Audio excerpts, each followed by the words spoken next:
무한성 1장에서 아카자가 탄지로와 기유에게 제거되고 이 요르단에 충주 시노부가 도우마에게 잡아먹히고 말았죠. 도우마에게 흡수되는 시노부를 본 카나오가 분노하며 도우마와 격돌하게 되고 도우마의 광범위한 혈기술에 당해내지 못하던 카나오가 위험에 처하던 그때 이노스케가 천장을 뚫고 난입하며 귀멸의 칼날 무한성 2장이 시작됩니다. 카나오의 표정으로 시노부의 죽음을 알게 된 이노스케. 이노스케에게 시노부는 이상하게도 어딘가에서 만나본 듯한 기분이 드는 사람이었고 또한 시노부의 상냥함을 받은 적있기에 도우마에게 분노가 치밀어 오르는데요. 이노스케는 팔의 관절을 전부 분리한 예상치 못한 공격으로 도우마에게 유효 타격을 입히지만 도우마는 아무렇지도 않은 듯 순식간에 이노스케의 가면을 벗깁니다. 그리곤 이노스케의 맨 얼굴을 보며 뭔가 낯이 있다 말하죠.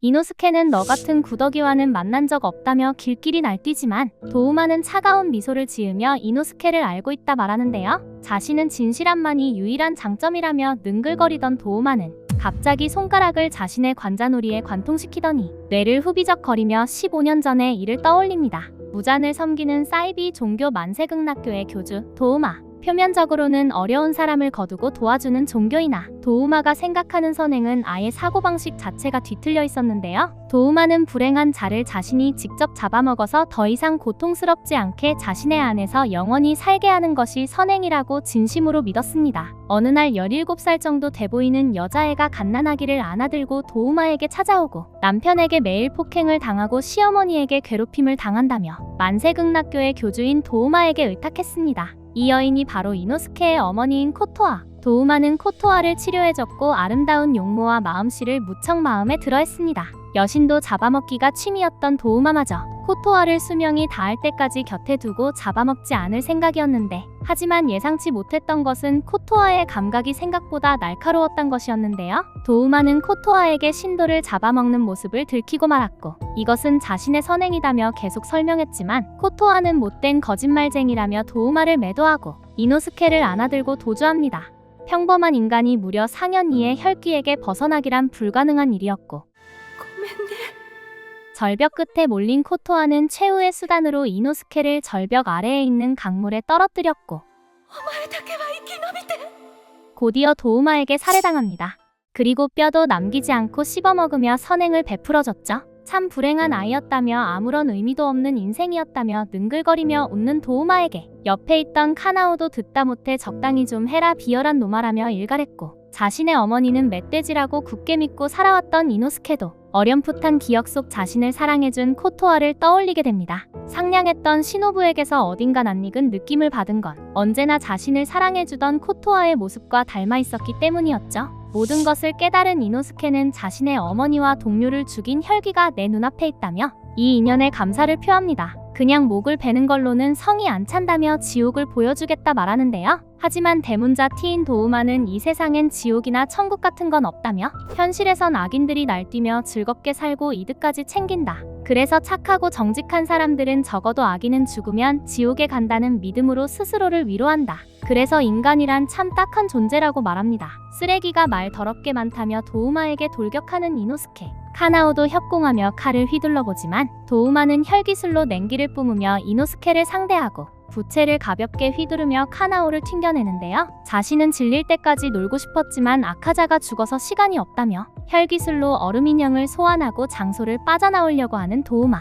이노스케는 본인의 반만한 얼음 인형을 비웃었지만 이 얼음 인형은 도우마 본인과 비슷한 위력의 혈기술을 뿜어낼 수 있었죠. 얼음 인형 하나에도 이노스케와 카나오는 고전하며 도우마에게 접근조차 할 수 없는 정도였는데 도우마는 그런 무지막지한 얼음 인형을 하나도 아닌 5마리를 소환해버렸죠. 고전하고 있던 이노스케는 원수를 놓치겠다며 조바심이 났고 급해지다 보니 얼음 인형에게 공격을 허용하고 맙니다. 그때 카나오가 진정하고 조금만 버티면 된다고 소리치는데요. 조금만 버티면 된다는 말에 의문을 품던 도우마. 대수롭지 않게 여기며 문을 열고 나가려던 그때 갑자기 도우마의 얼굴이 무너져 녹아내리기 시작합니다. 그리고 도우마의 세포 속에서 잡아먹혔던 시노부가 비릿한 웃음을 짓습니다. 바로 시노부의 독이었죠. 그리고 카나오는 이를 이미 알고 있었습니다. 모든 게 시노부의 시나리오였던 것이죠. 애초에 자신이 잡아먹혀 죽는 걸 계획했던 시노부. 사실 시노부는 등나무 꽃의 독을 오랫동안 섭취하면서 혈액의 내장 구석구석까지 고농도의 등나무 꽃에 독이 돌고 있는 그야말로 살아 움직이는 독덩어리였는데요. 시노부의 체중 37kg을 온전히 섭취한다면 무려 치사량의 약 70배가 넘었습니다. 이상할 정도로 인간 여자를 먹는 것에 집착하던 도우마였기에 신체 능력이 높고 우수한 육체를 가진 지주, 거기다 여자인 시노부를 잡아먹지 않을 리 없었죠. 그 결과 도우마의 몸은 빠르게 붕괴되기 시작했고 얼음 인형 또한 산산조각나며 사라졌습니다. 그 틈을 놓치지 않은 카나오와 이노스케, 곧바로 도우마의 목을 베러 달려들지만 도우마의 마지막 발악이 시작되고 거대한 얼음 수련보살 때문에 도우마가 도망칠 틈을 주게 되자 카나오는 자신의 시력을 제물로 바치는 꽃의 호흡 최종 형태 피안주안을 사용합니다. 안구에 가해지는 압력 때문에 핏줄이 터지고 공막이 빨갛게 물들면서 실명할 위험이 있지만 동체 시력을 극한까지 올려주기에 도우마의 기술이 느리게 보일 정도였는데요. 그 덕에 도우마의 기술들을 모조리 피하면서 마침내 도우마의 목에 검을 휘두르는 데까진 성공했지만 무려 4년이나 되는 혈귀의 목을 그렇게 간단히 자를 순 없었습니다. 녹아내리는 와중에도 카나오의 참격을 버티는 도우마의 목. 심지어 카나오는 도우마의 기술에 조금씩 몸이 얼고 있었고 이대로면 도우마가 회복돼 버릴지도 모르는 상황. 그때 도우마의 기술에 붙잡힌 이노스케가 양손에 검들을 던지고 짐승의 호흡 최대 출력으로 날아간 두 자루의 칼날은 카나오의 검에 무게를 실어주게 되었고 마침내 카나오의 칼날이 도우마의 목을 베는데 성공합니다.